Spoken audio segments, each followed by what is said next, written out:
Dá uma olhada nas mandaguaris, pessoal. Acabei subindo essa caixinha que tava aqui pra cá.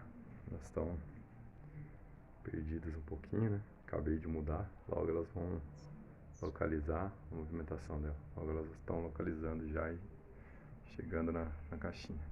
Minha ideia é colocar essas duas, uma mais próxima para a outra, deixar esse espaço aqui, as prateleiras de baixo, para as novas iscas que eu vou trazer da mata.